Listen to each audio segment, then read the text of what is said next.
Hello, bienvenue sur cette chaîne. Ici, je parle de Jésus, le chemin, la vérité et la vie.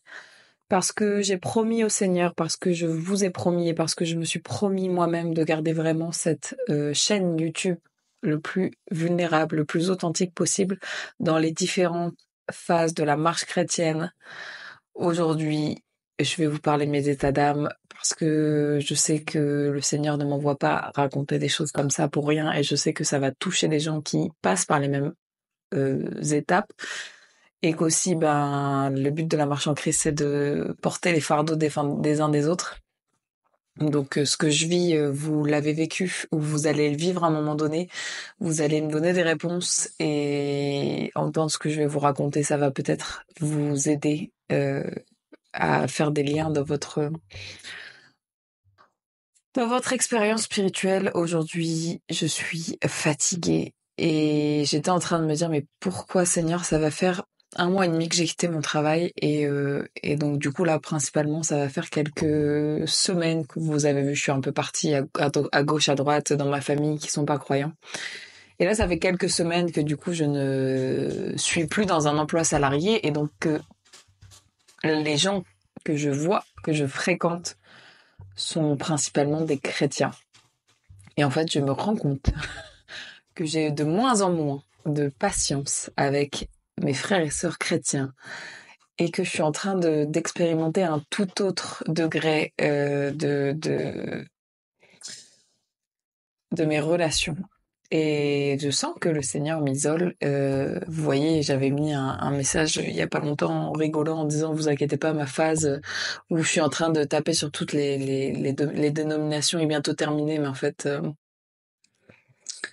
je ne fais qu'observer à quel point nous connaissons, nous avons entendu parler de Christ, mais nous sommes vraiment tels les brebis égarées qui n'ont pas de berger. Ou alors on en est vraiment à des stades de maturité spirituelle qui sont proches du nouveau-né spirituel en fait. Et je suis épuisée, j'ai l'impression... En ce moment, vraiment, j'ai l'impression de vivre dans une garderie à ciel ouvert où les personnes que je côtoie, mais en fait, quand je dis je côtoie, c'est dans tout, enfin, que personne ne se sente visé. C'est vraiment dans tous les états de ma vie. Et en fait, je sais pas, vous avez l'impression peut-être que j'ai que YouTube dans ma vie, pas du tout. Et peut-être mes amis qui vont regarder ces vidéos vont se dire, mais peut-être qu'elle parle de moi, alors que pas du tout. Voilà, ne faites pas un amalgame sur qui vous êtes et votre marche en crise, vraiment. Mais j'ai l'impression qu'il y a beaucoup de gens autour de moi qui ont conscience, alors de deux choses d'une, soit qui ont conscience de leur identité en Christ, qu'ils sont enfants de Dieu, mais ils sont restés en mode bébé, quoi. En mode, ils ont la conscience du fait d'être enfants de Dieu, mais ils n'ont pas la certitude qu'en grandissant, plus ils vont s'éloigner et plus ils vont prendre des risques dans le nom de Dieu, plus leur papa va assurer leurs arrières. Voilà, ils sont vraiment en mode non, je suis un bébé et je reste et j'attends que le temps passe parce que mon papa il a dit que... Je ne sais pas si vous avez des enfants, mais à un moment quand vos enfants grandissent, il faut couper le cordon. Donc quand nous grandissons spirituellement, le Seigneur nous invite à faire des choses pour lui, nous invite à être audacieux. À nouveau, je pense à mon frère David, quand il s'est retrouvé devant Goliath et qu'il a dit c'est au nom de l'Éternel que je vais rendre ta tête à ton peuple. David, il n'est pas resté caché dans les bras, dans les jupes de sa mère, en fait. Il a été audacieux. Voilà, donc là, franchement, aujourd'hui, je suis fatiguée.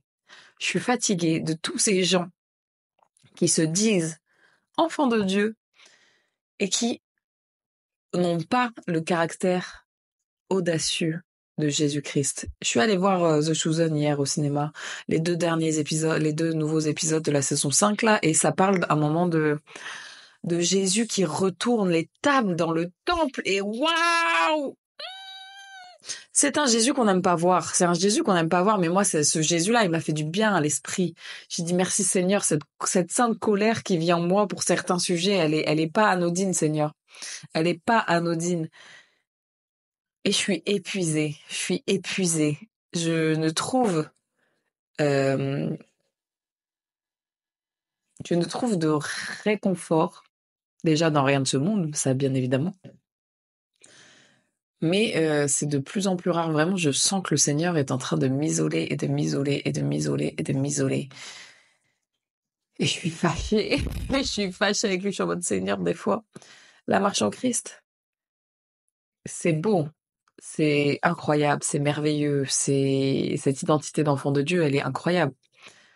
Mais c'est pas toujours facile, les gars. C'est pas toujours facile. Que quiconque vous dit que être chrétien, c'est des fleurs et des paillettes H24, vous ment. Jésus, il parlait, il disait qu'on allait être rejeté à cause de lui. Il disait qu'on allait perdre notre famille, nos amis, nos possessions à cause de lui. Il a dit qu'on allait se faire persécuter. Ne l'avez-vous donc pas lu dans votre Bible? Est-ce que j'ai l'impression aussi des fois qu'on lit la parole puis on est comme ça en mode on a des œillères en mode non ça m'intéresse pas, je veux pas voir parce que on va encore taper pardon mes frères et sœurs qui sont dans les églises évangéliques. Il faut arrêter de parler de la bénédiction tous les jours. Il faut arrêter d'aller dire allez âme ta place dans les lieux secrets, les places hautes. Non. L'onction, ça fait mal. L'huile, le Seigneur va te presser.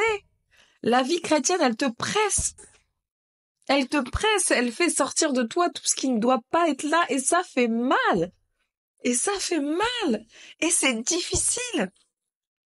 C'est des saisons qui sont désagréables. Mais on a l'espérance. L'espérance en Dieu, elle est plus grande et plus forte que tout ça. Vraiment, mon frère, ma sœur, si ton âme soupire après l'éternité, après ce que le Dieu a de meilleur pour toi, fais-toi à l'idée que c'est peut-être pas dans cette vie que tu seras guéri. C'est peut-être pas dans cette vie que tu seras épanoui. Mais on a la certitude que c'est dans la prochaine, dans la vie éternelle, qu'on sera libre. Que quiconque me dit qu'il vaut mieux, à la limite, retourner dans le monde et ne pas suivre le Seigneur pour profiter de ces instants de... Trouvez-moi une seule personne dans le monde qui n'a sincèrement, honnêtement, pas de problème. Et vraiment, là, je suis en train de construire un business par la grâce de Dieu. Je suis en train de créer une entreprise et je disais à ma sœur tout à l'heure, je disais, mais comment ils font les gens qui n'ont pas le Seigneur et qui n'ont pas la certitude que Dieu va pourvoir quand ils créent une entreprise? Parce que, genre, rien que ça, en fait, d'avoir la foi, de dire, waouh, à la fin du mois, je vais pouvoir payer mon loyer, je vais pouvoir payer mes factures. Ça t'emmène à des degrés de marcher sur l'eau. Là, c'est même plus question de marcher sur l'eau. Là, c'est question de te noyer tout entier dans l'amour de Dieu et dans sa miséricorde et dans sa présence. Parce que vraiment, dans ce monde, on ne peut rien faire sans Jésus-Christ. Vraiment. Donc voilà. Donc il y a ce côté aussi où on a ce côté où j'ai l'impression qu'on est enfant de Dieu, mais qu'on est bébé de Dieu, quoi, en mode. Et puis de l'autre côté, j'ai l'impression qu'on enchaîne, on emmagasine des connaissances. Ah, les grands pasteurs! Les grands pasteurs, les grands prophètes, ça te cite la Bible parfaitement et ça la met pas en action. Ça te souffle des chauds et froids tout le temps. Chaud, froid, chaud, froid. Je suis en feu pour le Seigneur, je suis froid pour le Seigneur. Je suis en feu pour le Seigneur, je suis froid pour le Seigneur. Parce qu'il n'y a pas l'audace. Il n'y a pas l'audace de Jésus-Christ.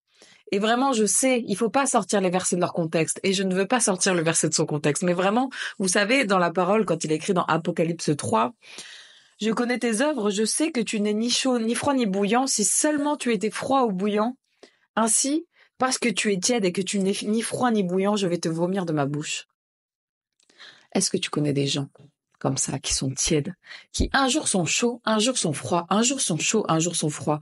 Je suis en plein apprentissage de ça. Et je veux dire que là aussi, j'en ai ma claque. Je suis épuisée.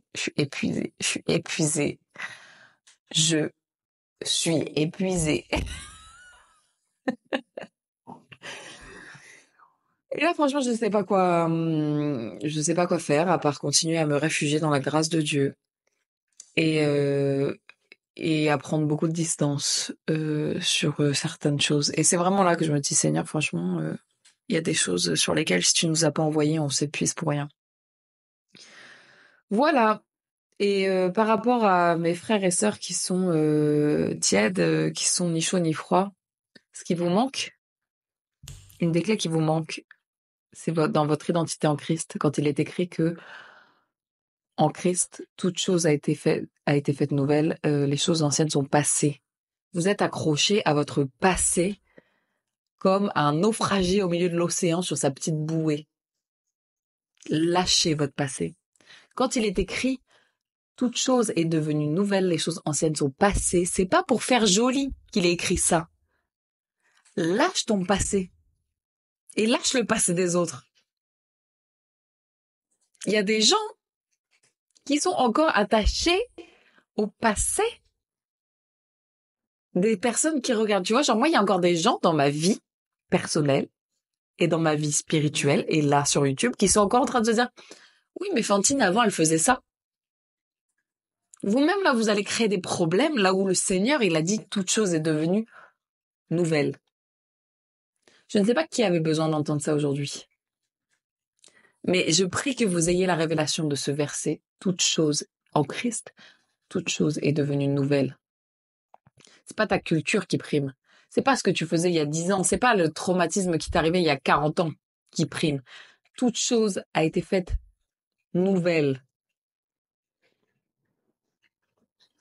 Quand tu fais un gâteau, que tu l'as raté, que tu le jettes et que t'en refais un, tu vas pas ramasser le gâteau dans la poubelle pour essayer de le refaire bien, non? Non, t'en fais un nouveau. Voilà. Ne laissons pas. J'ai plus la force, bref. Bref, soyez bénis.